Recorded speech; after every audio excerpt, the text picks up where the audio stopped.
Assalamualaikum warahmatullahi wabarakatuh. Kami dari kelompok 5 akan menampilkan video dengan tema kesadahan air. Selamat menyaksikan.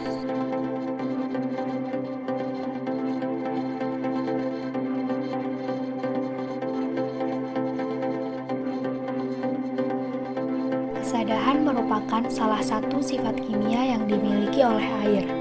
Kesadahan adalah istilah yang digunakan pada air yang mengandung kation penyebab kesadahan dalam jumlah yang tinggi. Menurut Siringo tahun 2015. Penyebab air dikatakan sada jika memiliki ion kalsium dan magnesium. Hal ini disebabkan oleh ion dari polivalen metal atau logam valensi banyak seperti Al, Fe, Mn, Sr, dan Zn dalam bentuk garam sulfat, klorida, dan bikarbonat dalam jumlah yang kecil.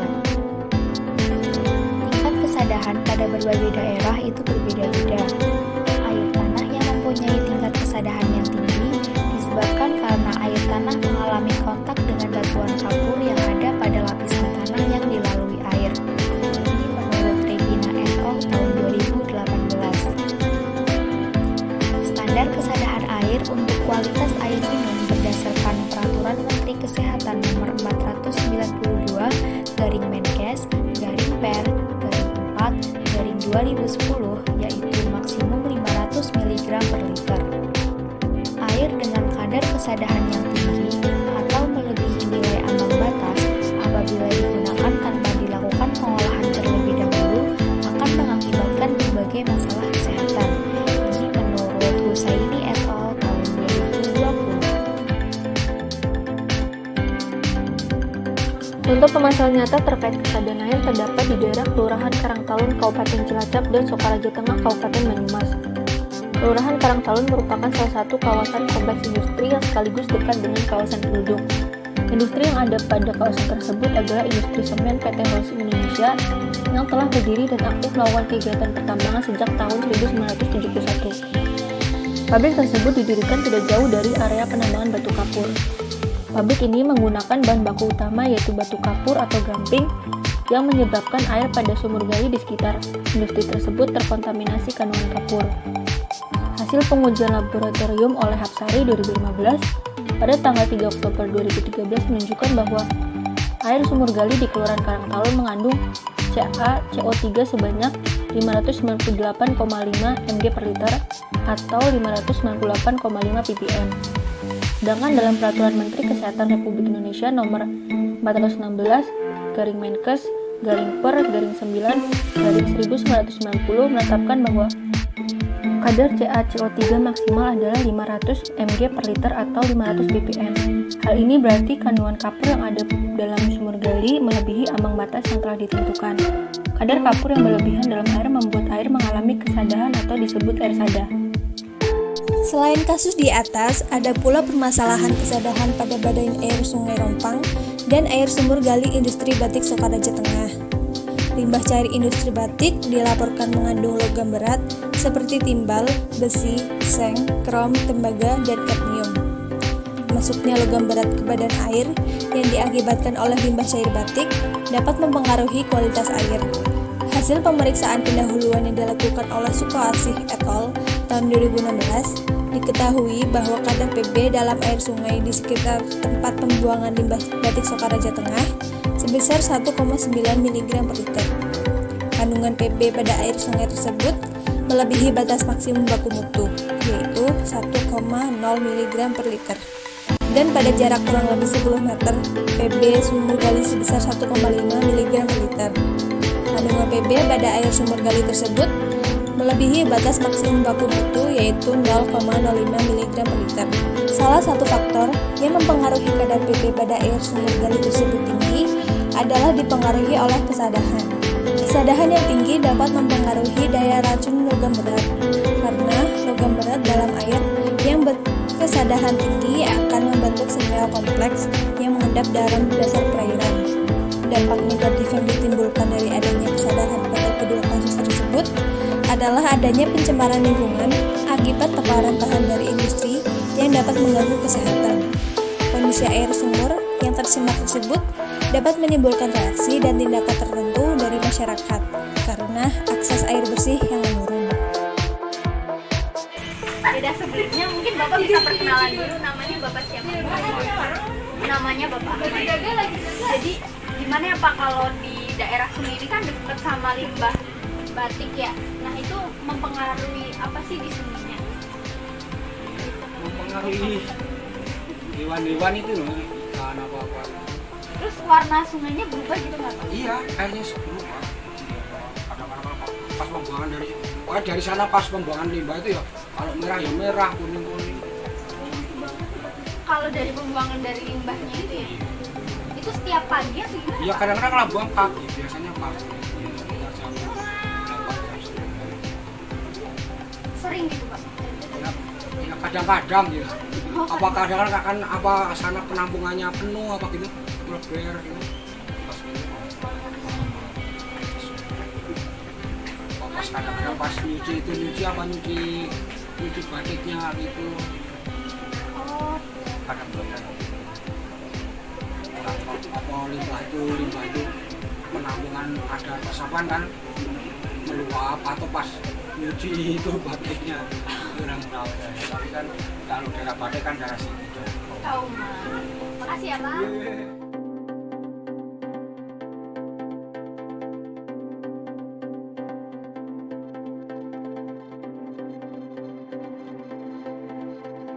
Untuk mengetahui kadar kesadaran air dapat dilakukan dengan metode sederhana dan cepat. Yang pertama, kita siapkan alat dan bahannya terlebih dahulu.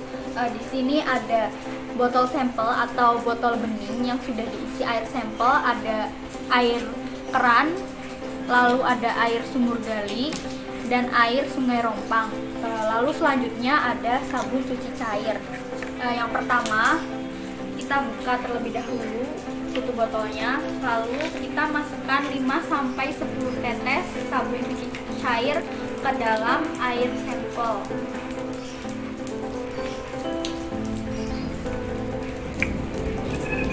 Kita tutup, lalu kita homogenkan selama beberapa detik.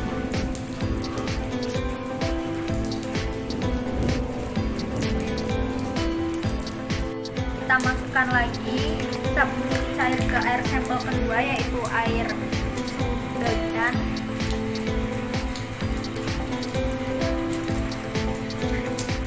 Kita tutup lalu homogenkan.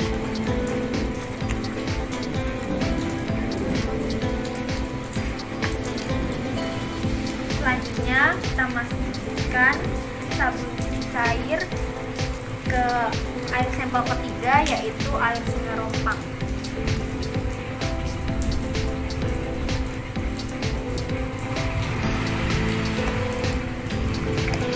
Kita tutup, lalu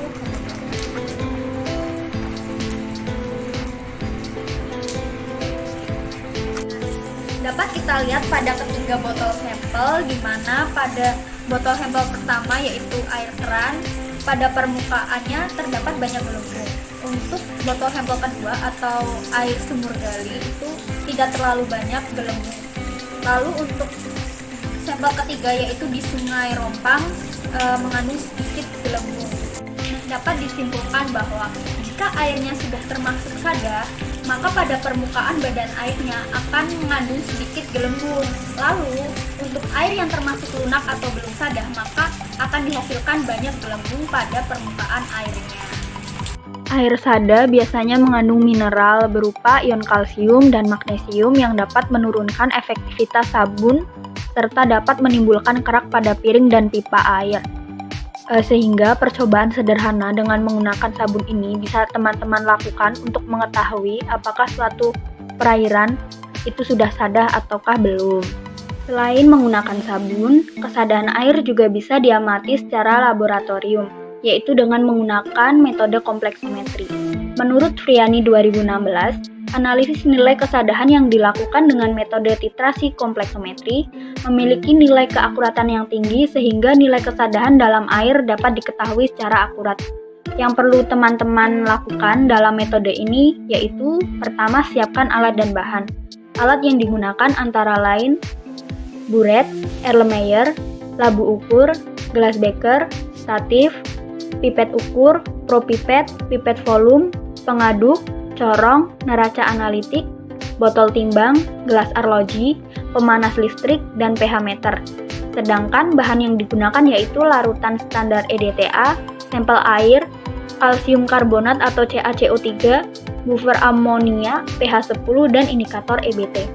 Selanjutnya, lakukan standarisasi larutan EDTA 0,01 molaritas. Pertama, pasangkan buret pada statif dan masukkan larutan EDTA 0,01 molaritas. Kemudian, masukkan 10 ml larutan kalsium karbonat 0,01 molar, 1 ml buffer amonia pH 10, dan 1 spatula indikator EBT ke dalam Erlenmeyer. Selanjutnya, lakukan titrasi dengan menggunakan larutan EDTA dari warna ungu anggur menjadi biru.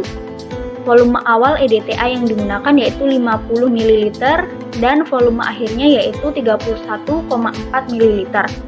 Selanjutnya, hitung molaritas larutan baku EDTA dengan rumus molaritas EDTA sama dengan molaritas CaCO3 dikali volume CaCO3 dibagi volume EDTA sehingga didapatkan molaritas larutan EDTA yaitu 0,03184 molaritas.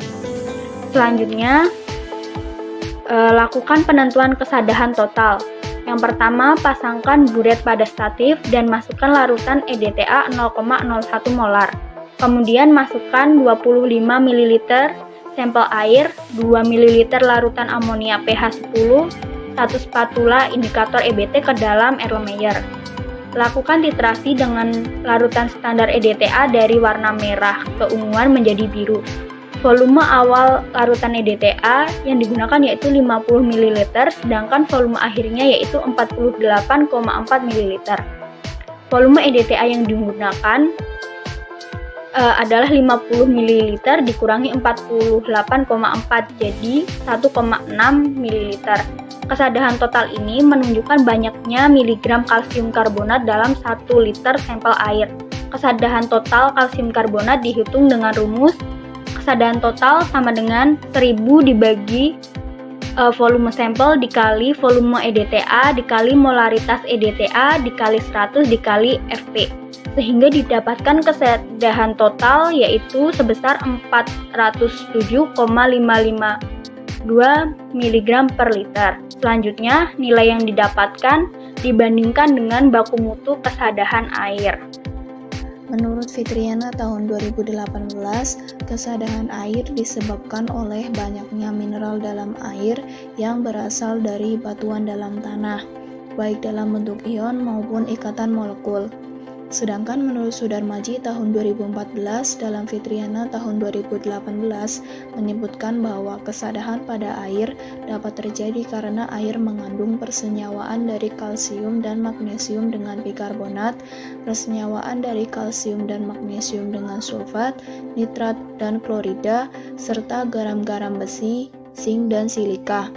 Selain itu, menurut Rifai dan Rayani tahun 2018 juga menyebutkan bahwa kesadahan disebabkan oleh adanya logam atau kation-kation yang bervalensi 2 seperti Fe, Sr, Mn, Ca, dan Mg. Akan tetapi, penyebab utama dari kesadahan adalah Ca dan Mg. Terakhir, menurut Maran dan Pare tahun 2019, kesadahan disebabkan karena air mengandung mineral dari kation logam bervalensi 2 dalam jumlah yang berlebihan. Pengelolaan kesadahan. Untuk mengurangi kesadahan pada air dapat digunakan suatu cara atau metode pengolahannya, yaitu dengan filtrasi atau penyaringan. Filtrasi adalah suatu cara memisahkan padatan dari air.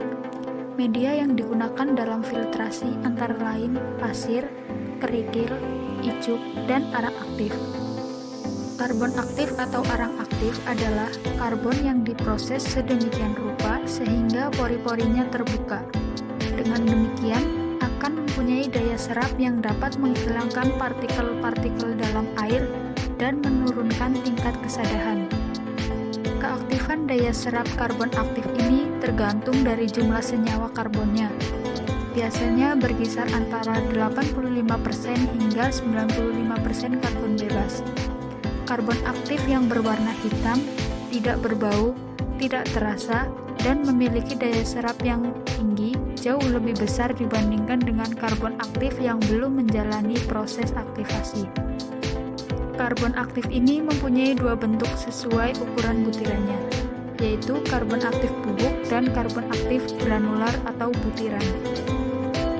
Luas permukaan yang luas disebabkan oleh karbon aktif yang memiliki kemampuan menyerap gas dan uap atau zat yang berada di dalam suatu larutan. Kemampuan karbon aktif menyerap secara kimia adalah tersuspensinya ke dalam air sampel, sehingga karbon aktif yang tersuspensi berpengaruh terhadap pengikat ion magnesium dan kalsium. Proses reaksinya dapat dilihat sebagai berikut. Proses pertukaran ion Ca2+ dan Mg2+ sangat cepat, antara 20-30 menit. Dengan terbentuknya endapan CaCO3 atau MgCO3, berarti air tersebut telah bebas dari ion Ca2+ dan Mg2+, atau dengan kata lain, air tersebut telah terbebas dari kesadahan. Adapun keuntungan dari pemakaian karbon aktif, yaitu 1. Pengoperasian mudah karena air mengalir dalam media karbon. 2. Proses berjalan cepat karena ukuran butiran karbonnya lebih besar. 3. Karbon tidak tercampur dengan lumpur sehingga dapat diregenerasi.